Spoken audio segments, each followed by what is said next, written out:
நானும் கவுண்டமணி என்ன பேசிக்கோ. கவுண்டமணி என்ன சொல்றாரு, சத்யராஜ் இந்த விக்குன்னு ஒன்று கண்டுபிடிக்காம இருந்தால் நம்ம என்ன செஞ்சிருப்போம், எங்கேயாச்சும் ஊரில் மாடு மேய்ச்சிட்டு இருந்திருப்போம் அப்படின்னா. தம்பி ஆனந்தராஜ், தம்பி சுந்தர் 2 பேர் பாருங்க, என்ன ஏஜ் ஆனாலும் முடி கொட்டாமல் அப்படியே இருக்கிறாங்க. இல்லை இந்த ஏஜில் அந்த அளவுக்கு பாருங்க, சுந்தருக்கு அப்படியே இருக்குது, அவருக்கு அப்படியே இருக்குதா. இந்த விக்குன்னு ஒன்று கண்டுபிடிக்கலன்னு வைக்கல, நாங்கெல்லாம் மணப்பாறை பாடு கட்டி பாய வர ஏறு பூட்டி நானும் கவுண்டமணி என்ன பேசிக்கோ. கவுண்டமணி என்ன சொல்றாரு, சத்யராஜ் இந்த விக்குன்னு ஒன்று கண்டுபிடிக்காம இருந்தால் நம்ம என்ன செஞ்சிருப்போம், எங்கேயாச்சும் ஊரில் மாடு மேய்ச்சிட்டு இருந்திருப்போம் அப்படின்னா. அதுக்கு நம்மளுக்கு 1 2 3 எல்லாம் தெரியணும்ல. முதலாளி கேட்பான்ல, அப்போ இத்தனை மாடு ஓட்டிட்டு போனால் திருப்பி வரையில கணக்கு கரெக்டாக இருக்குதானே நம்மளுக்கு. அப்படி காமெடியாக பேசிகிட்டு இருப்போம். நான் சினிமாவில் நடிக்க வந்தப்போ கிட்டத்தட்ட ஆச்சு, ஒரு 50 வருஷம் ஆச்சு.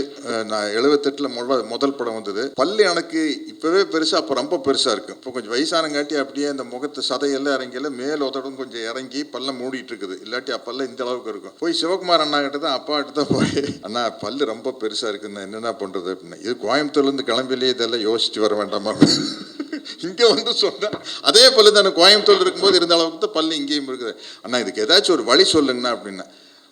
மந்த வழியில் ஒரு டாக்டர் பேர் சொல்லி அங்கே போய் கொஞ்சம் பல்ல ஃபைல் பண்ணி ராவிடுங்க அப்படின்னார். அங்கே போய் டாக்டர்கிட்ட போய் உட்காந்தாச்சு. காட்டுங்க, எல்லாம் காட்டி அந்த ஒரு சின்ன சக்கரை நமக்குறோம் இங்கே பல்ல வச்சு தேய்க்கிறாரு. முன்னாடி பவுடராக கொட்டுது. கிட்டத்தட்ட கால்வாசி பல்ல அரைச்சி எடுத்தாச்சு. எடுத்ததுக்கப்புறம் பார்த்தா பல்லு சரியாது, பல்லு பெருசாக தெரியுது. டாக்டர் அது கலை வெறி, நம்ம வந்து சினிமாவில் நடித்து ஆகணும். டாக்டர் இன்னும் ஓட்டுங்க, டாக்டர் இன்னும் ஓட்டுங்க, பவுடராக தெரிக்குது. இனிமேல் பண்ண முடியாது டாக்டர், பரவாயில்ல டாக்டர், இன்னும் பல்லு பெருசாக இருக்குது, இன்னும் கொஞ்சம் அரைச்சி விடுங்க அப்படின்னா. இதுக்கு மேலே அரைச்சோம்னா ஐஸ்கிரீம் சாப்பிட முடியாது, சூடாக காஃபியும் சாப்பிட முடியாது, பரவாயில்லையா அப்படின்னாரு. பரவாயில்ல டாக்டர் பண்ணுங்க, இதுக்கு மேலே பண்ண மாட்டேன் அப்படின்ட்டு.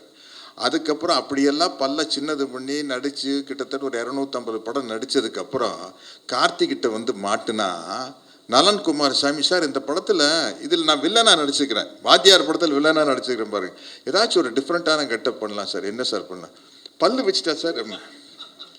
சார் 50 வருஷத்துக்கு முன்னாடி இந்த பல்லு சைஸு குறைச்சிட்டா சார் நடிக்கவே வந்தேன். பல்லு வைக்கிறதுனா சார் சின்ன பல்லு பாரு, கார்த்திகெல்லாம் வைக்கலாம், கார்த்திக் வைக்கலாம். கமல் சார் தான் ஃபஸ்ட்டு வச்சார், கல்யாண ராமன் தான் ஃபஸ்ட்டு கமல் சார் பல்லு வச்சார்னா. கமல் சாருக்கெல்லாம் சின்ன பல்லுங்க போது அதுக்கு மேலே ஃபிக்ஸ் பண்ணால் அந்த பெரிய, நம்மளுக்கு ஏற்கனவே மாட்டு பல்லு மாதிரி இருக்குது, இதுக்கு மேலே ஒரு பெரிய பல்லை எப்படி வைக்கிறதுன்னு சொல்லி கேட்டேன். இல்லை சார் அது பண்ணிடலான்னு சொல்லி அப்படி ஒரு பல்லை வச்சுட்டு நடிச்சுக்கிறேன்.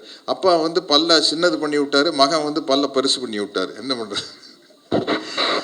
எனக்கு இந்த படம் ரொம்ப நம்பிக்கையாக இருக்குது.